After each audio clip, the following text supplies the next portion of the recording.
I used to see spirits, and I'm not sure if I've closed myself off lately. I want to reconnect with any abilities that I have. How would I go about doing that? Okay, so a lot of people early in their life could perceive spirits, and there's a sense that at some point they became closed off. Sometimes they can remember the specific time at which and the circumstances under which they've closed themselves off. And sometimes it's just sort of like this gradual closing. Occasionally it's tied to family members or religion or culture that just sort of told you you couldn't do this. You didn't have a right to it, or it was inappropriate, or it was, all in your head and therefore not real. And sometimes it's just a matter of socializing. So you got used to not everybody seeing these things, and so you just sort of turned your attention away. How do you get back to it, though?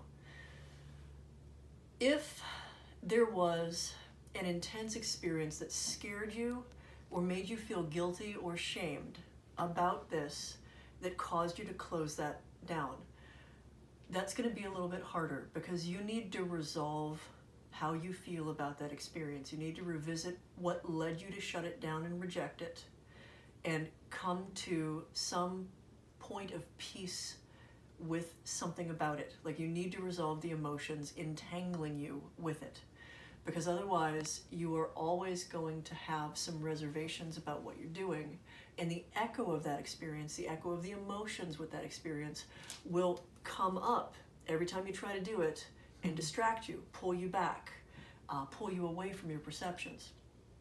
So resolve what led you to shut it down.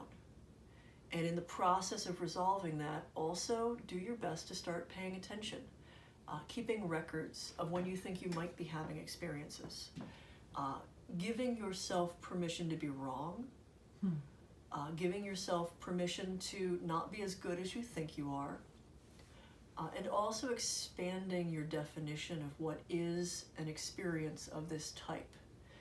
It doesn't have to be what you've seen on TV all the time, and actually in most cases it won't be.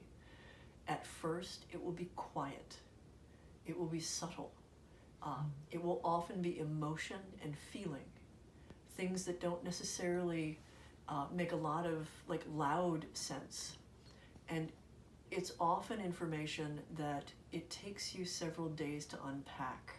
Especially the earlier you are going through it, the more you get like a blip of something, and then it's over several days as you look back at it and examine it and re-examine it, that you realize exactly how much you took in and how much your conscious mind just wasn't capable of really internalizing in that moment.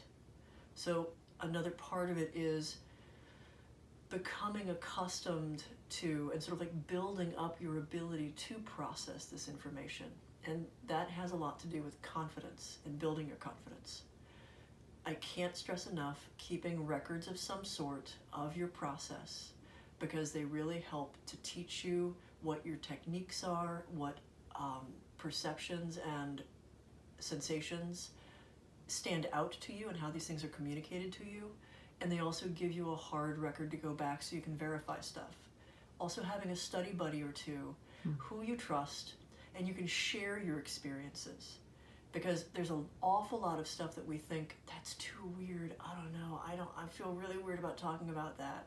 But then if you find that somebody else experiences it the same way, it makes you feel so much more comfortable, at which point you continue to resolve your reservations and feel more freedom in exploring how this really manifests to you.